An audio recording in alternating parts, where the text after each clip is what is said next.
And welcome to the Howard Eskin Show. As we are live on Wednesday evening at 7:30 Eastern Time. I've got the winner we had last week, and I'll get to that. Was in Chicago, I think, was in Chicago, and then there's people all over the world that send me messages. But on Eastern Time, live on Wednesday night at 7:30, live on Saturday morning at 8 o'clock, and then seen forever on the social media platforms. And if you subscribe to YouTube, you'll always be notified when I'm doing the show live. Today, a very special guest, a Hall of Famer, with the Hall of Fame game coming up tomorrow. Eric Allen, congratulations, going into the Hall of Fame this weekend. The Hall of Fame game is tomorrow, but I don't want to deal with that. I'll deal with Merrill Reese shortly. But first, and there's a lot of other things that I do want to talk about today. What Bryce Harper did to the commissioner. I want to talk about that later. I got some information on Joel Embiid, which will he'll blow you away. I mean, it's ridiculous. I'll tell you that. So anyway, let me also tell you the presenting sponsor of the Howard Eskin Show is a terrific company and a terrific guy, Stillwell Financial Advisors. And I'll tell you, this guy really knows his stuff. I actually had lunch with him, with Jeff today. And we talk about a lot of things, sports, about a lot of things, about what he's doing. And he gives me some advice on investments. And I really learned a lot today. I'm telling you, if you have any wealth you want to invest, Jeff Stillwell's the guy, and you can get in touch with him. 732-343-0813, 732-343-0813. Jeff Stillwell is really, really sharp, and you will totally appreciate his knowledge of everything that's done. So we're going to talk the Eagles into their second week of camp. Finally, pads this week, and I'll talk to Merrill Reese about that. I mean, it's just, as Cam Jurgens said, no pads, 7-on-7s. When you keep stats for that, you are wasting not only your time, but everybody's time. So, but there's a difference, and it's still training camp, and we'll see what happens. But we'll get Merrill to talk about that. But before we get to Merrill, and there's a lot of things, obviously, that I have questions about Merrill. And if you have any questions for Merrill and I can ask, just go to the chat line. And when I see the question, if I think it's good enough, I will ask Merrill along with the questions that I have. But right now, I want to talk about our sponsors, and they're really important to the show. Stillwell Financial Advisors is, and so is Audi Westchester. Very important to the show. I'm telling you, fun experience. I stopped over there again this week. And I'm telling you, I see so many new vehicles coming into the dealership. It's fun looking for a new, shopping for a new car. And this is only good till the end of the month. And we're almost at the end of the month. This deal is a great deal. A new 2025 Audi A3 Quattro for only $439 a month, or a new 2025 Audi A5 Sportback for only $529 a month. All you need is $2,500 down plus taxes and registration fees to lease the new 2025 Audi A3 Quattro or the Audi A5 Sportback, 36 months, 7,500 miles. The location, 1421 Wilmington Pike. You want to have some fun, have a cup of coffee, have some snacks, talk to the people, look at the cars. It's a fun experience, and you will enjoy it. The new 2025 Audi A3, great deal, $439 a month. And the new 2025 Audi A5, $529 a month. Check it out, AudiWestchester.com. And you've probably waited too long to have your pool for this season. But that doesn't mean you should not make that decision now. You might get a little bit by the end of the summer, but you'll certainly be ready for next summer. And Piazza Property Pros can do more than pool installation and make your property really special. Renovations, whatever, in-ground pools, pool renovation, whatever it is, Piazza Property Pros, and they are experts, 25 years of experience. They don't subcontract, so they do it themselves. they'll bring your vision into a reality. So whether it's excavation, hardscaping, fencing, landscaping, pool maintenance, whatever it is, they can help you out. Piazza Property Pros, exceptional results. They'll work within your budget. Here's a number: 610 566 2608. That's 610 566 2608 or piazzaoutdoor.com. All right. A lot of football to talk about. And we want to talk about it with a guy that's been doing this he's been doing it long before going into his 49th year with doing play by play for the Eagles. And that would be Merrill Reese. Merrill, how are you today? I am well, Howard. How are you? Just another day in paradise, Merrill. But paradise around here, around the Philadelphia area, is hot with no palm trees. If you get palm trees, you understand it. You need some palm trees out there. Just get a few palm trees. And as I will take this over winter any day. well, I'll take it over rain too. So I'll take that over, and certainly over winter. But coming into this coming season, you will be doing your 49th season as the Eagles play-by-play guy. You've won the Pete Rozelle Award at the Hall of Fame, Football Hall of Fame. You're in the Eagles Hall of Fame, and I know there's others, but a memorable and illustrious career, and you've watched a lot of football. And in that time, Merrill, there's been some bad football.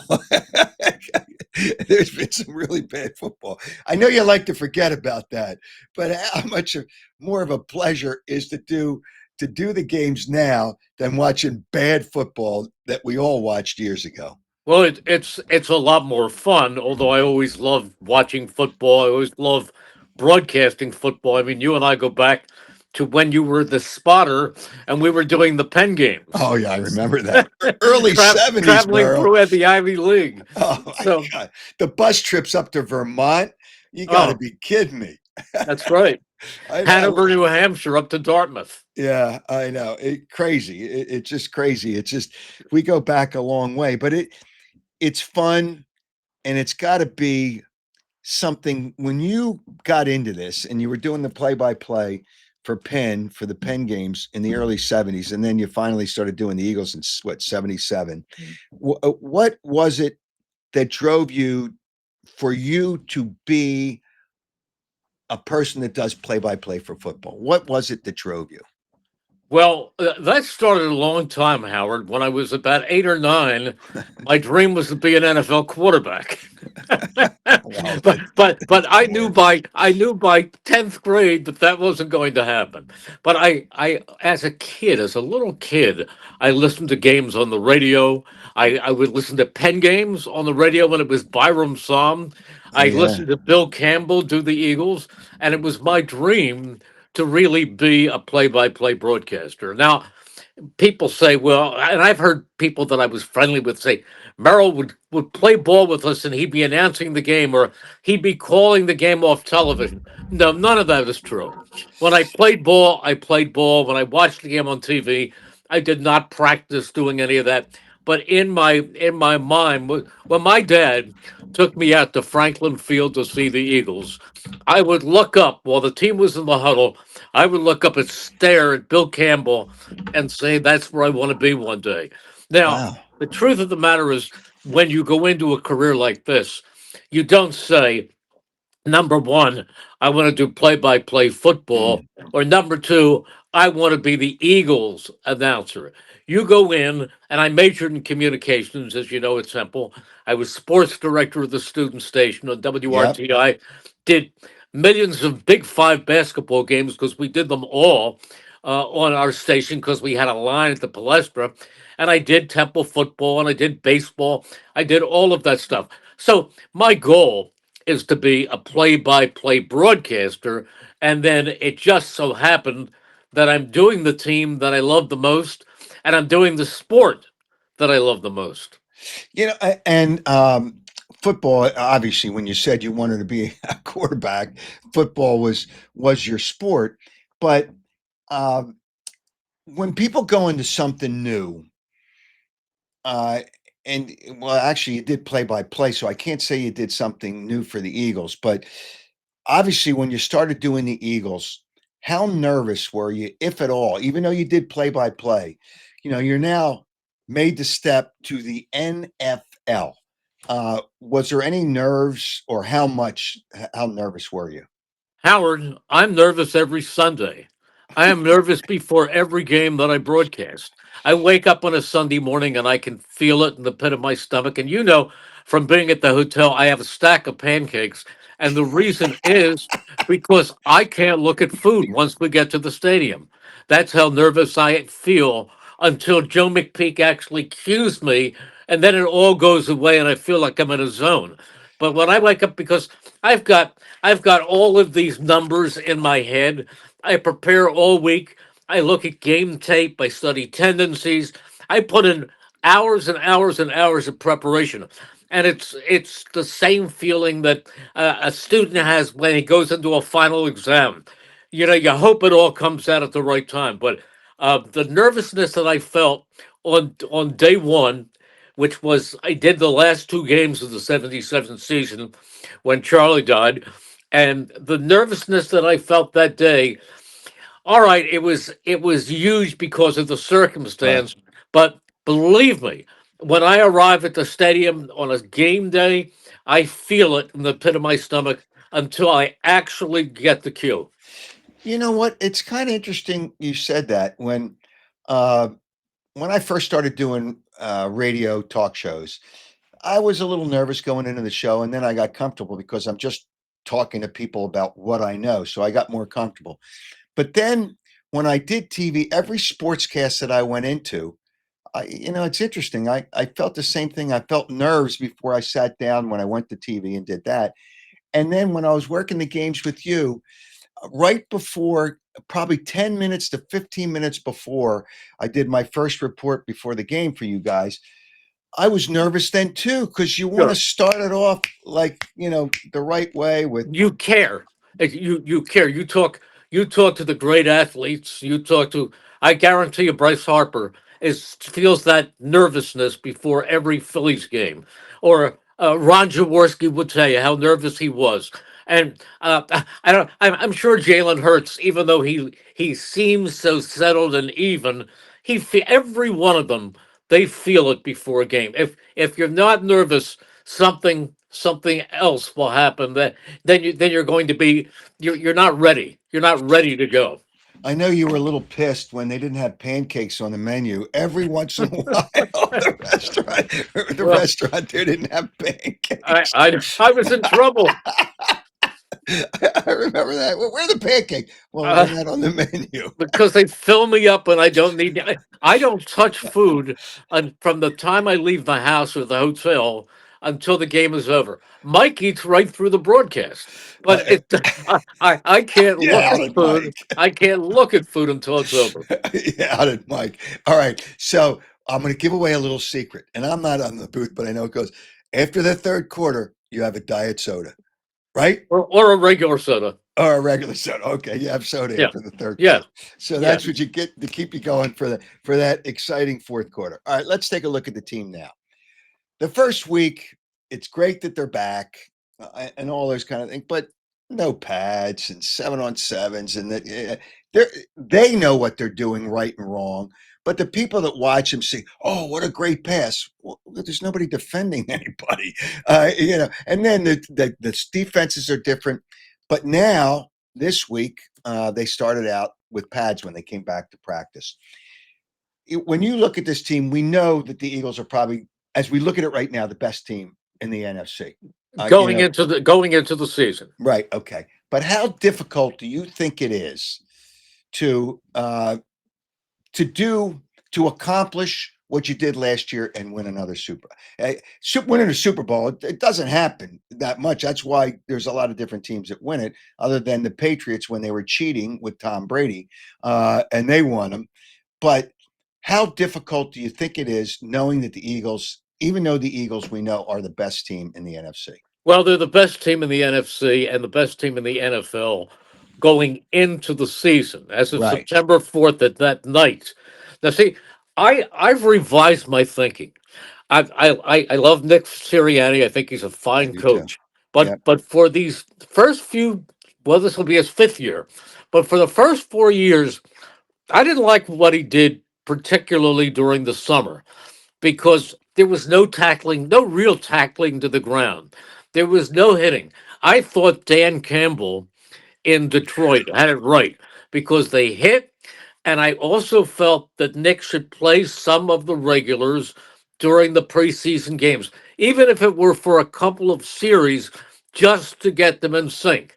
And he didn't. He didn't let Jalen Hurts anywhere near the field. And then you go into the season, and let's face it, the first four games are sloppy. They Yes. look kind of like preseason games Yep. because they are what preseason games used to be. But here's the thing that changed my mind. Dan Campbell, with all those things he did, went into the playoffs. And when they met the Commanders, when they played Washington in the playoffs, they had 18 players on injured reserve Yep. and they got destroyed. And the Eagles had all 22 starters ready to go. The only one who got hurt, and he got hurt in the second game of the preseason of the playoffs, was N'Kobe Dean. He tore the patella tendon against the Rams. Yep. But other than that, this was a totally healthy team, which was a very important reason that they were able to do and accomplish what they did. So I've revised my thinking. This is not years past when they had all these preseason games. And when I first started, the first full year I started, I had done the last two games of the 77 season, Right. then was hired full time, but for 78. Do you know that the Eagles had seven preseason games? There were Really? six preseason games, and they added on the Hall of Fame game that year. Oh, I They didn't had realize that. seven preseason games and then 14 regular season games. And you know as well as I, it's only a matter of maybe next year where they go to 18 Oh regular yeah, for season games sure. and they'll cut back to two preseason games. So it's totally different. And what Nick is doing is right. What Nick is doing is right. He's realizing how important it is to have that team in healthy rather than in ship shape, ready to roll. And that will come. That will come as the season goes on. But the big thing is stay healthy because the Eagles were 14-3 last year.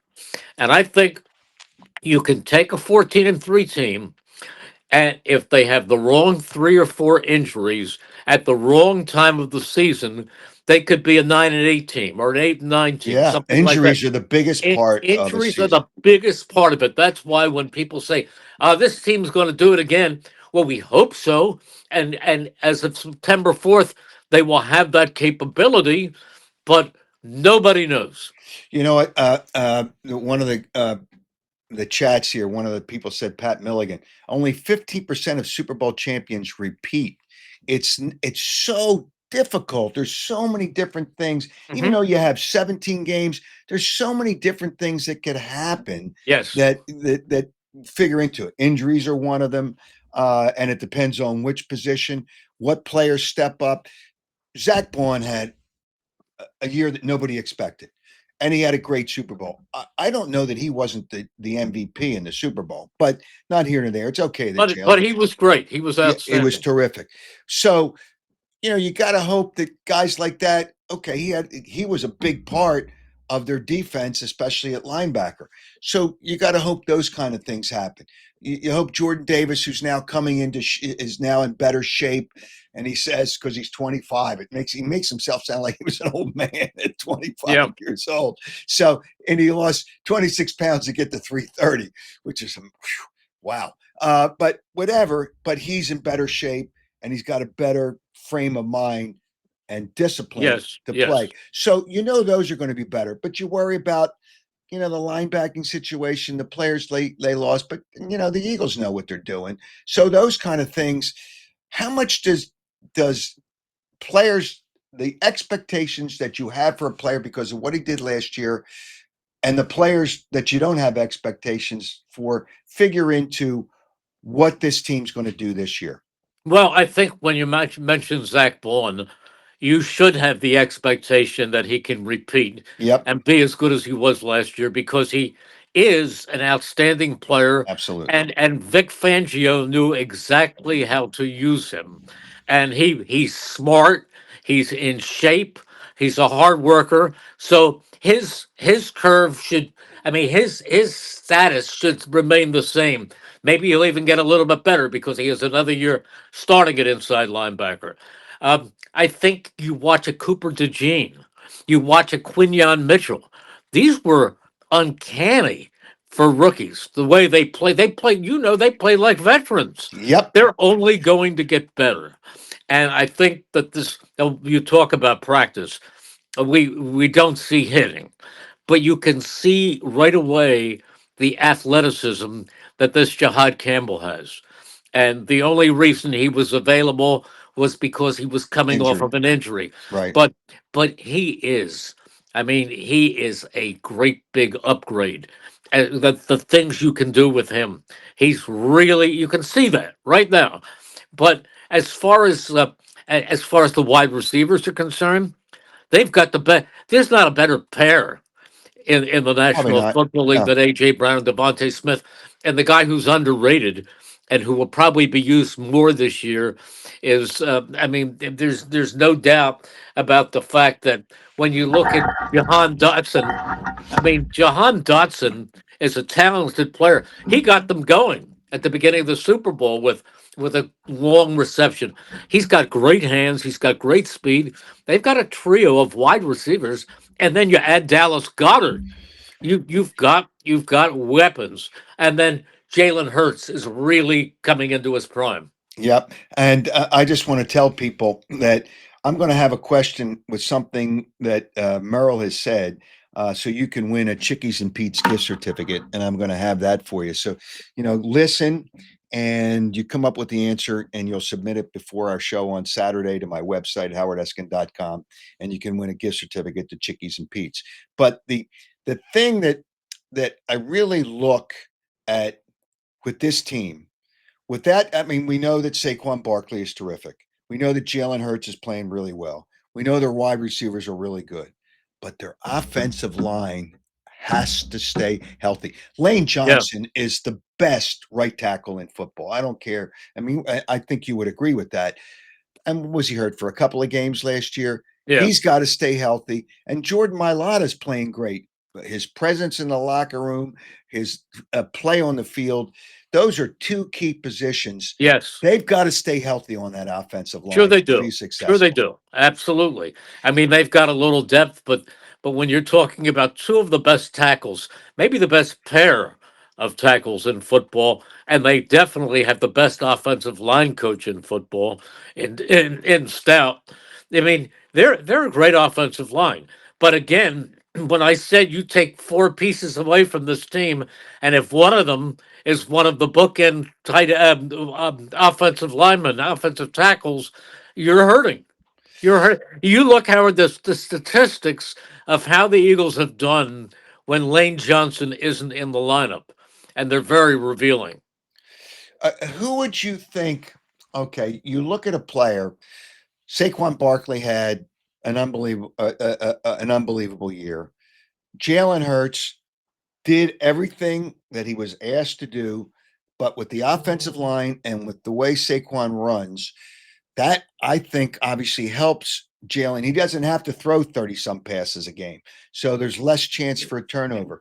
Who do you, if you had to look at a player, you say, I'm looking for a good year or we need a good year from this player, excluding the quarterback, and everybody knows the quarterback. Sure. Who would you look at?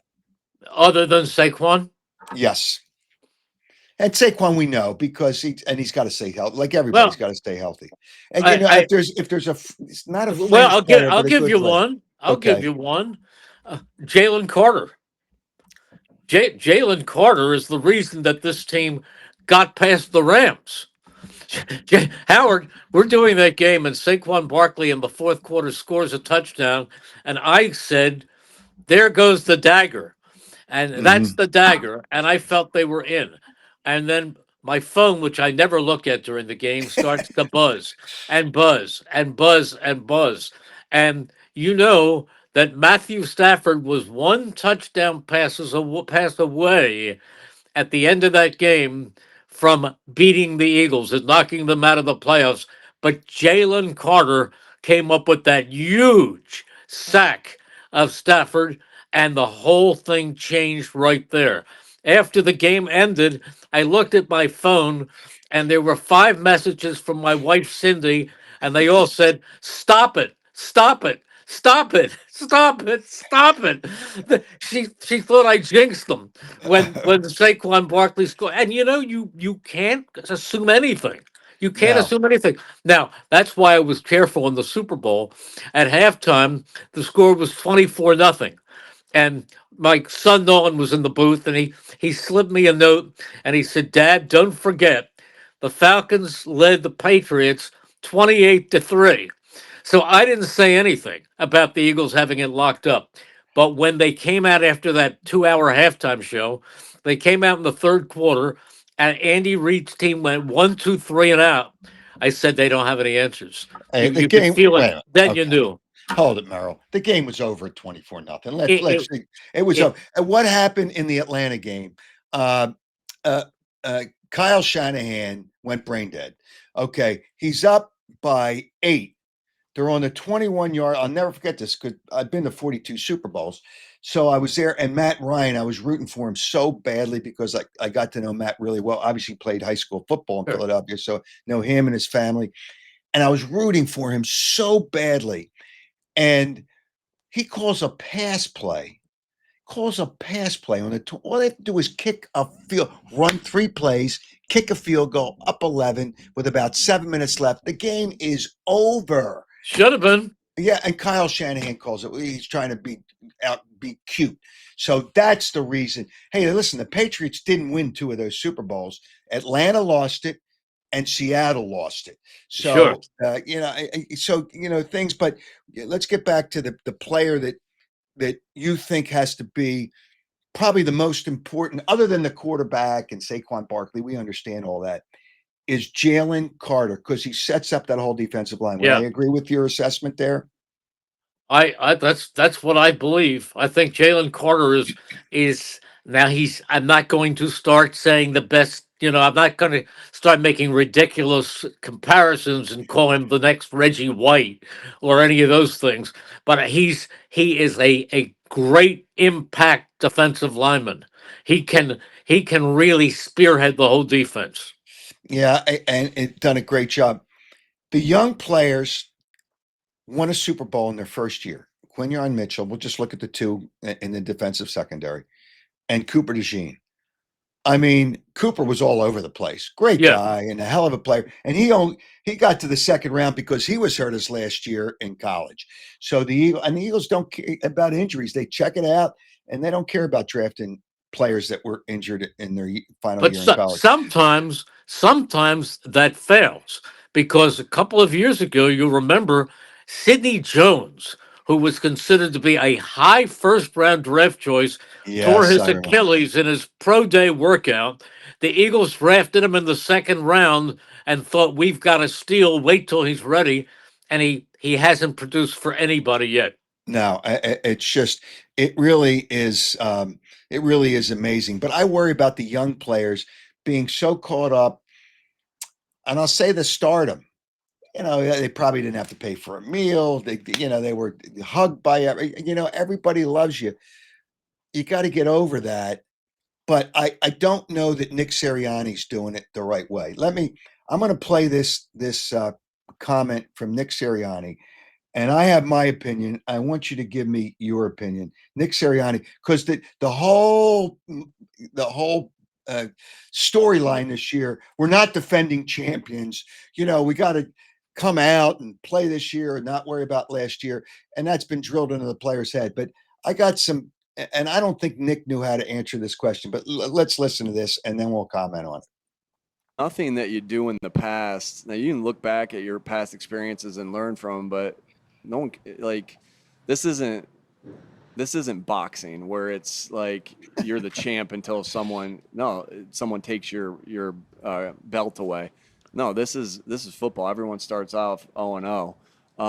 And I think two mistakes that you could make is Howard, he's speechless. resting on your laurels and or looking too far Yeah. ahead, right? Thinking too much about the past, or looking too far ahead. I mean, that's been our mindset since day one. Has been be where your feet are, be focused on that, because nothing that we did is going to influence anything that we want You to do can't in the blame him for future. what So he's it is about the saying. daily Yes, I work, can. regardless if you're coming off of He's not saying a thing. a 9-8 season, Correct. a 14-3 season, a 11 and Well, 6 you can season, or a 14 and paraphrase it. 3 season. It's the work that you put in that is going to get you ready for the games here. So we don't. Again, that's just been our mindset. I don't think anything's changed. Stop. I don't think that Stop. it's, hey, I decided to do this this year with this message. No, this has been the consistent message all the way through, and that's just where our focus. Okay. All right. So here's the way I respond to that. Well, what did he say? I Okay. didn't hear it. No. Okay. Oh, you didn't hear Nick? I didn't hear a word. Oh, okay. He basically stammered and says, we're not, I'm paraphrasing, we're not defending champions. We start 0-0. We know all that. And he compared it to boxing. A boxer is a defending champion, but he comes out in the next round, he's defending champion. Well, the Eagles are coming back this year as defending champions. You can't get away from that. Now, if you want to emphasize the fact that you can't think about how good you were last year and you got to play just as well, if not better this year because people are coming after you, I accept that. But don't tell me you're not, you've heard all the players. Well, we're not defending champions. Yes, you are. You Oh, can't get away from that. no, You're the defending champions. you're And don't defending compare. champion. Yeah, You're and don't defending champions because you won last year. right. You're defending champions. However, I think what they're all trying to say is don't live on your laurels. That's great. Don't live in the past. It's a new season. Go after it. Last year was last year. You know It's what? just semantics. You know what I would say? You remember when Mike Tyson got beat by who did he get beat by? It was an awful loss, and he was the Buster champ. Douglas. Yeah, Buster Douglas. Buster Douglas was horrible. He sucked as a fighter, but he beats him. And Mike Tyson was the defending champ because Mike just thought he could just waltz through it and just beat him that way. Use an example. Hey, look, Mike Tyson thought about he was the champion and it was going to be easy for him again. Use an example other than don't say we're not defending champions. I love Nick Sirianni and I love his messages to the players, but this message is such bullshit. Well, the other thing is this. Well, forget about Dallas because Eagles Dallas is Yes, yes, always entertaining and always emotional. But the second week of the season, Kansas City is going to play that like it's a absolutely. playoff game because they narrowly beat them in the Super Bowl 2 years ago. The Eagles beat them on a Monday night in Kansas City in the rain. They beat them. They came from behind in the second half, and they beat them this time in the Super Bowl. They annihilated them. So they're going to come out thinking that, everybody, the fact that they are the Super Bowl champions, call them defending, just Yes. call them the Super Bowl champions. That is going to add as a motivator Okay. to Game every other two. team. I'm telling you the first words, not out of your mouth, and I don't know who the game. I don't know if it'll be on CBS. And if it's on CBS, it'll probably be Jim Nance. If it's on, oh, No, it's it's Fox. Fox. Okay, so It's it might be their Fox. top team. It might be, yeah, Kevin Burkhardt. Kevin Okay, Burkhardt. one of the first words out of his mouth is the Eagles are defending champions of the Super Bowl, and they beat Kansas City. They beat Kansas City. It's going to come out. It's going to come out all year in big games. It's reality. You can't. But to emphasize, hey, listen, I don't want you guys thinking about last year. This is a new season, and we got to play our rear ends off again this year. And don't worry about last year. Last year's last year. But to say that we're not defending champions. Well, yes, you are. You are defending champions. Okay. Well, Sure, he we know tries that. to throw all that, We know but that. he stumbled at the beginning of the comment. He didn't know what to say. And I love Nick. And I think he's got a great personality. He's really sharp and really bright. And his messages, 99.9% of the time to the players, really hit home. I don't care if it's growing flowers. I don't care. He gets players to listen. But the Eagles are defending champions, and that's okay. That's okay because nobody will forget that. Nobody will forget Super Bowl 52. Nobody will forget Super Bowl 59 because those are memories that last forever. Last forever. Super Bowl 52, I'm not going to take anything away from last year, but the fact that it was 24-0 takes a little suspense. And Super Bowl 52, every play meant something. It was unbelievable, right down to the last play. And that what will never leave your mind and will never leave my mind. That last play, when that ball's up in the air, you're just wow, right down to the last second. Unbelievable. See that's what. Yeah. So the Yeah. Eagles came back next year. Well, you can't worry, you won the Super Bowl, but whatever. All right, let me move on. Your memorable moments have to be. We could probably spend a week on your memorable moments with the Eagles. If you can look at maybe three of them, what do you think they would be? Well, let's take away let's Okay. take away All the right. two Super Bowls. Okay, because obviously uh, these two Super Bowls, the way they ended, would be the number one and the number two because of the significance. I mean, yes, as you put it, the drama of Super Bowl 52 and the annihilation of Super. We could Yep. celebrate the whole second half because the Eagles were really letting Kansas City have it, and Patrick Mahomes looked like he wanted to go home. So those were right up there. But my number one moment of all the games I've done, my number one moment occurred on December 19th, 2010, Oh at my Giant gosh, I remember Stadium. that. The Eagles were so bad that at halftime I said, whatever the score was, I think I said the score is the Giants 23, the Eagles are Yeah. still at the I hotel. think it was 31. And Was it then in 31 the to 10, second half, Merrill, in the like the end of third quarter, beginning of fourth quarter? at Yeah. one point, it was something like that. Yes, but in the second half, the Eagles came out. I still say Michael Vick played the best 30 minutes of Right. quarterbacking I ever saw, and he starts out and he hits Brent Selleck over the middle for a 64-yard catch and run for a touchdown. Then, do you remember what happened next? They had an onside kick and recovered by Riley I Cooper, don't remember that. Wow. and off they went again, and they scored. And Jeremy Maclin had a bunch of touchdowns, and Michael Vick ran all over the place, completed passes all over, and then scored from 10 yards out on a quarterback draw, and then brought them back again and tied it. Well, brought them within a point with a pass to Jeremy Maclin inside the left pylon. Now they kick the extra point and it's tied, and they have to stop Right. the Giants one more time, which they did. And then Matt Dodge goes back to punt, and Mike says, there is no way they are going to punt this to Deshaun Jackson, but they did, and somehow or other Yep. he muffed the punt, which threw off the timing Uh, of the whole pursuit. He picks it up. Jason Avant levels somebody downfield, and Deshaun takes it to the 1 yard line I and know. starts to dance around. I've watched that so many times on replay, and there seems to be a guy who has an angle on him. You're I worried. every You time got I yeah. see it, I think they're going to get him. Yeah, but he gets Okay. in and they win. To me, that was the greatest, the most Okay. I'm amazing going to ending tell I've you a ever couple of seen. stories about that game. During the week, Deshaun Jackson and I started to talk about, all right, how many punt returns are you going to have for touchdowns this year? So he told me at the beginning of that season, two. So before that game, during the week of practice, I'm talking to him outside the locker room. I says, Deshaun, you've got zero punt returns for touchdowns this year. Zero. And you told me you would have two.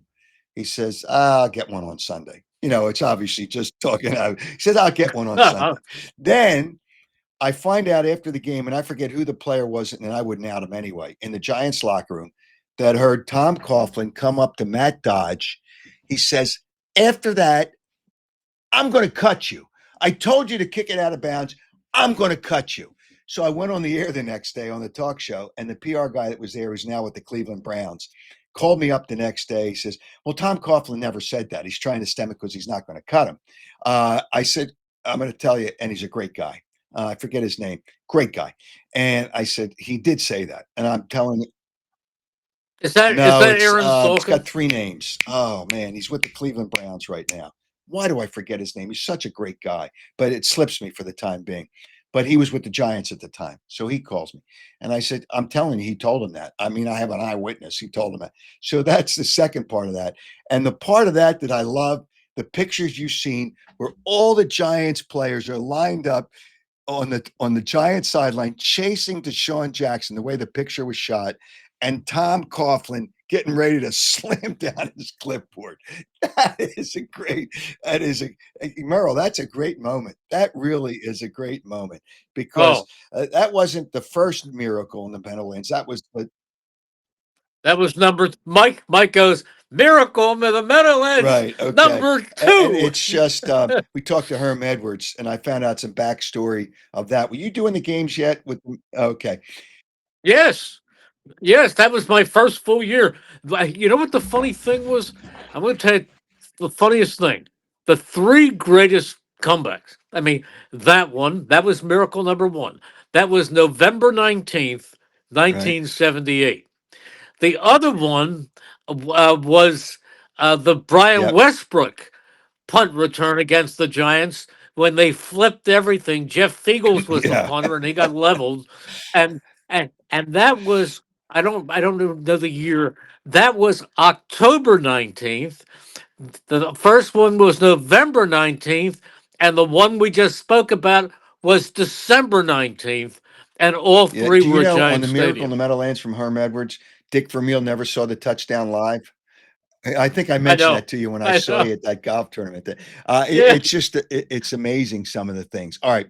You mentioned Mike Quick, that memorable moment, and I'll never forget that either. That game in the Meadowlands. Yeah, you exclude the Super Bowls.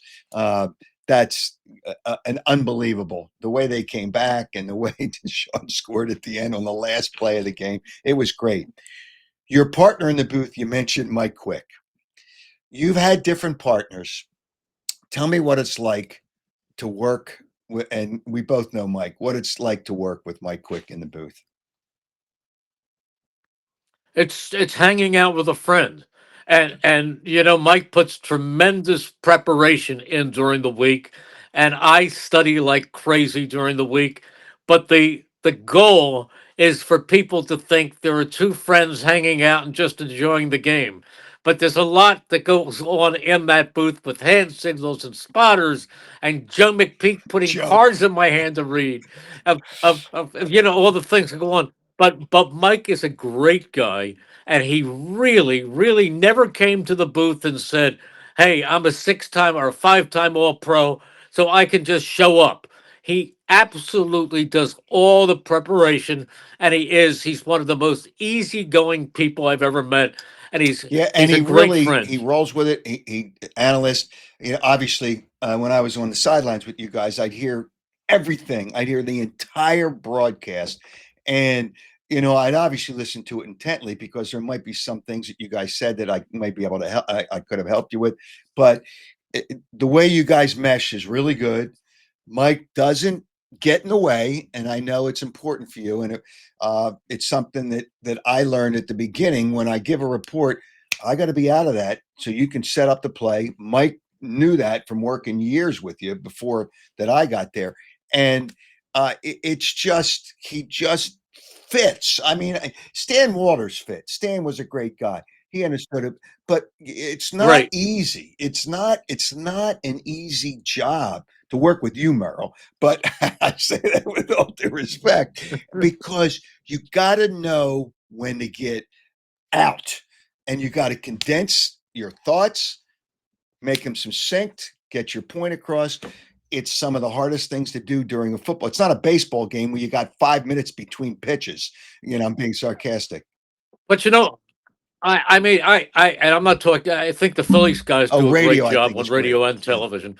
But I think the truth of the matter is, I've been in the car and I've heard some college Mhm. games from around the country, and you hear the play-by-play man and the color man Yep. talking at the same time.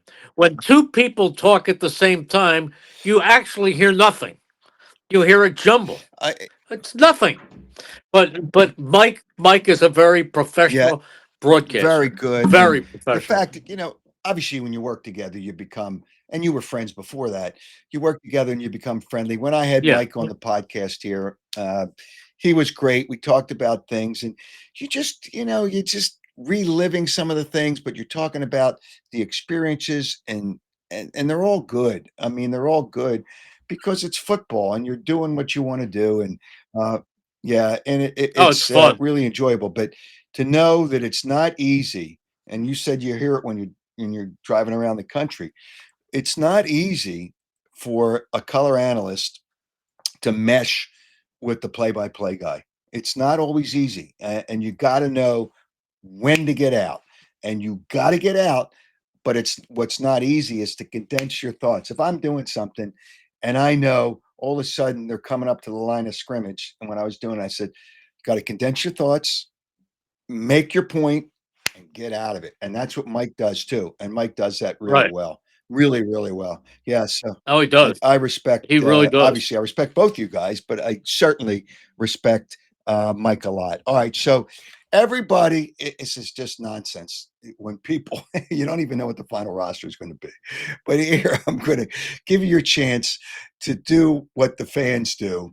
Uh, your record for this team this year, which is really tough. Uh, I yeah, you know well, just give me the number of wins. we picked it in the booth last year after the last preseason game. Yeah. Joe gives us cards. Now you're down on the field, but he gives me a card, Mike a card, Billy Morndell a card, Terry Small, our statistician, a card, and we picked the order of finish in the NFC East with the records. And I won last year by picking the Eagles to win it with a 14-3 record, which was exactly what they had. But this year, the Oh, schedule is yes. going to be tougher. And I'm not saying they won't finish on top, but I think they would be closer to 11-6 Okay. than And you know 14 what? and 11 and 3. 6 might still win the division. The only team I think, yeah, the only Oh, team I I think think it they have to would. worry about is Washington, because the Cowboys always find a way to screw it up, and the Giants suck. It's just so I think it's just the Eagles and Washington. Herm Edwards loves Daniels, loves their quarterback. He had him for 2 years at Oh, Arizona State. he's Yep, look, he did a great job. But again, yep, everybody has tape on him now, and he may not find it as easy with yep. teams And being you know better that, prepared. and the team, the biggest challenger in the NFC. So you're going to say 11 wins for the Eagles. The biggest challenger in the NFC for the Eagles. Should be Yep. Detroit. Okay. I think the Rams, if Stafford stays healthy, will be good. But the Eagles get a break because they play both LA and Detroit in Philadelphia. Yeah. So In that's really, Philadelphia. But last year they played the Rams in Los yeah. Angeles and Well, killed yeah. them. I remember that game. Saquon rushed for like Yeah. 500 yards in that game. I Yeah. mean, he It's went just, hey, crazy. listen, I like close games because there's more intensity, just more exciting. Yeah. Oh, I agree. I agree. Yeah. Except in this Super Bowl, I All enjoyed right. this one Hey, being a Merrill, I runaway. really, really do appreciate. It's always fun. I had fun working with you.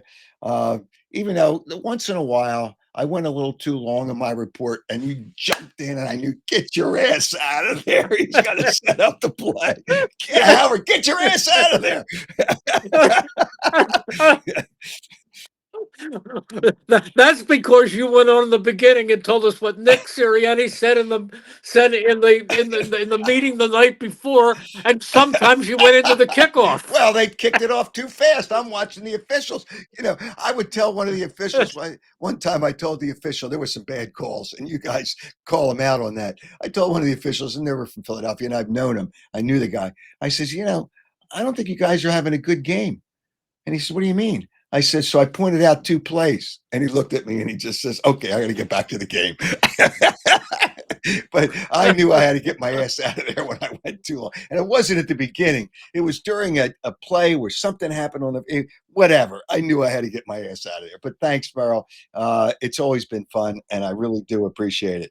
All right. My We'll have to pleasure. do this again sometime. All right, you Take too, care. Merrill. Have a Merrill good Reese, night. the Hall of Famer, going into his 49th year of doing Eagles games. And I'm going to have a question with one of the things that he said to win a Chickies and Pete's gift certificate.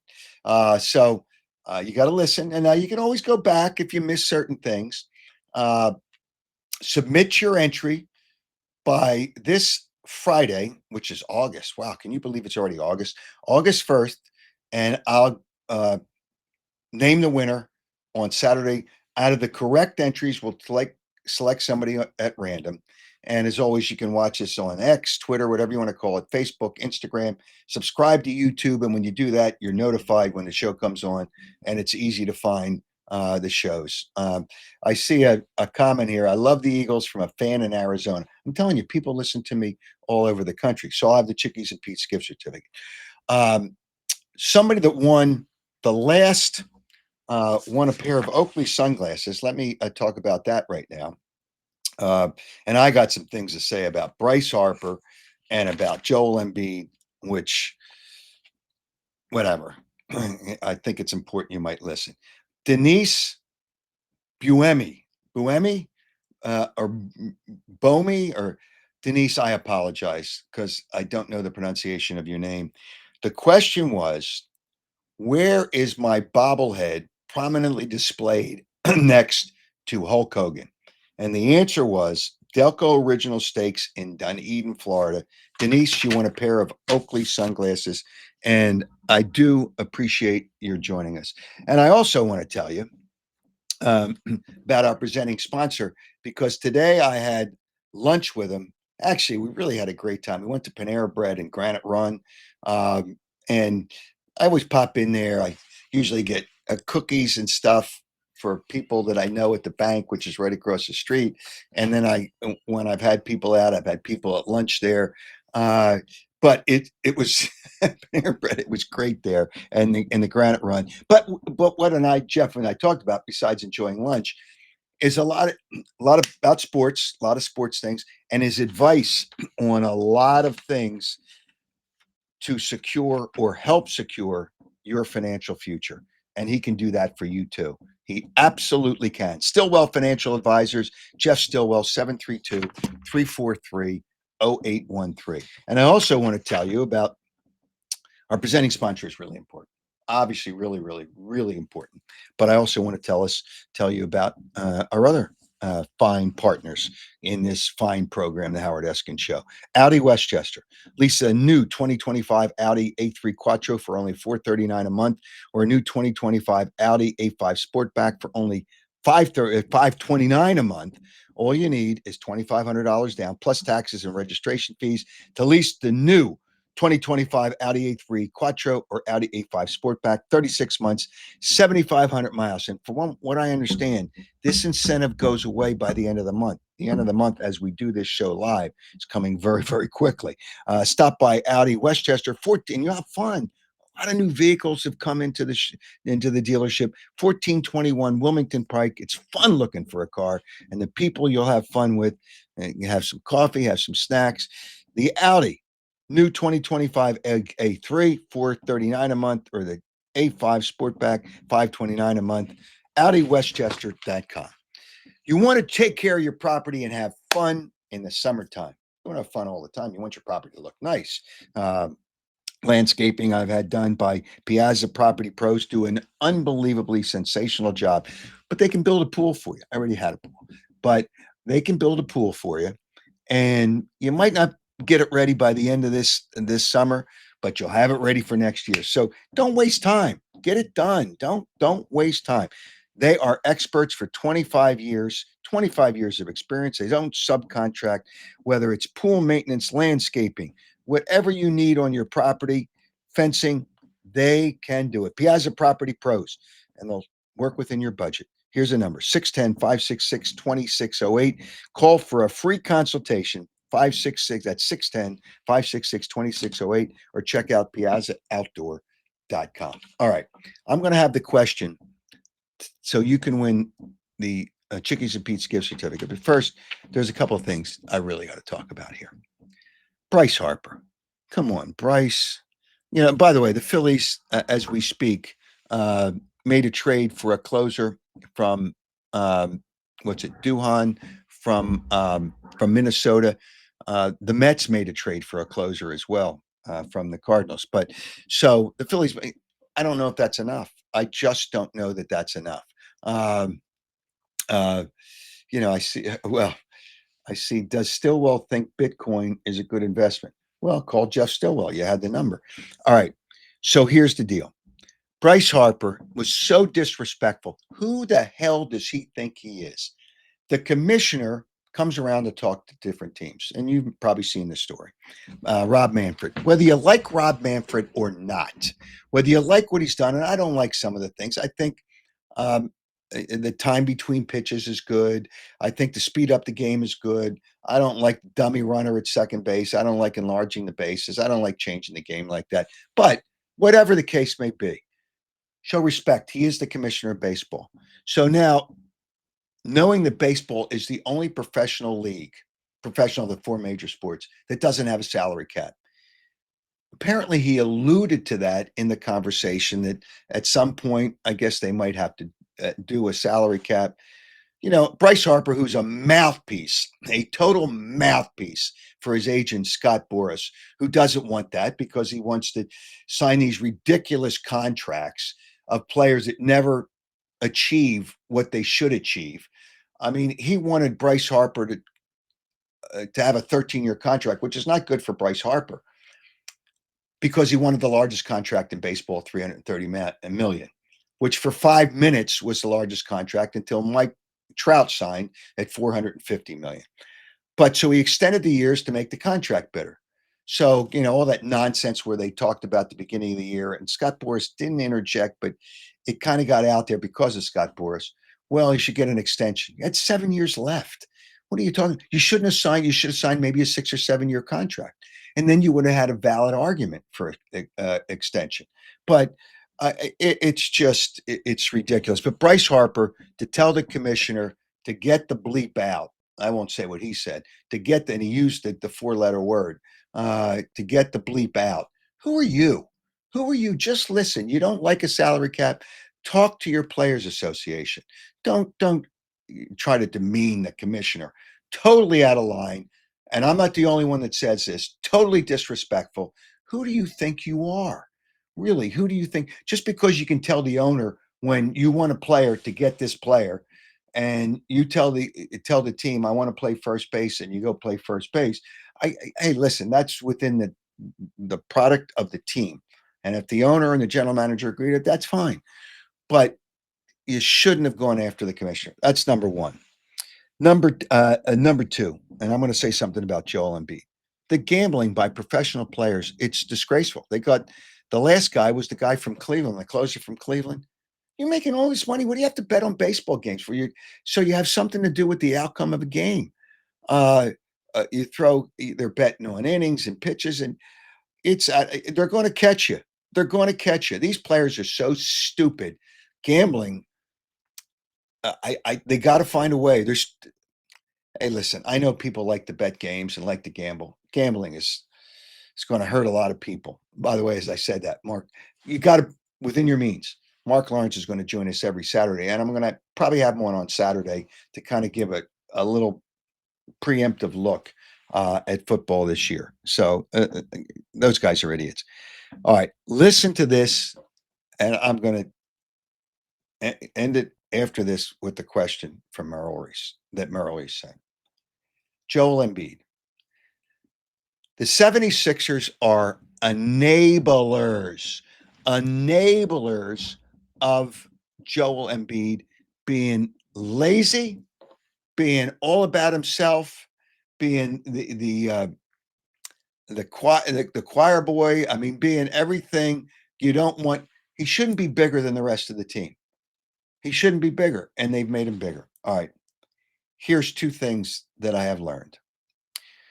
Joel Embiid has his own nutritionist slash chef to come to his house, supplied by the 76ers.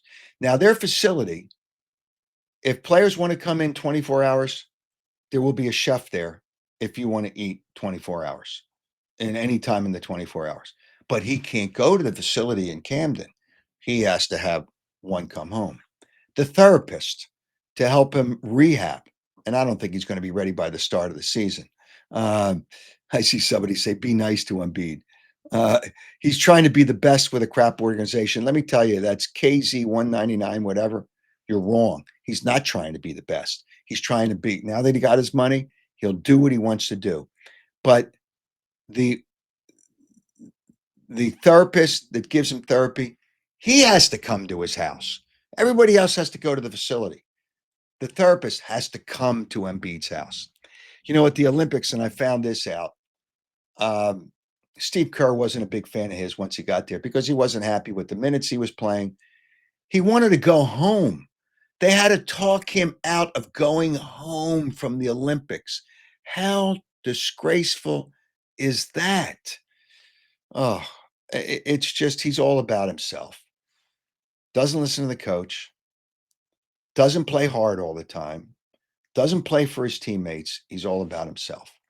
Hey, listen, is he a talented player? Absolutely, he's a talented player when he wants to be.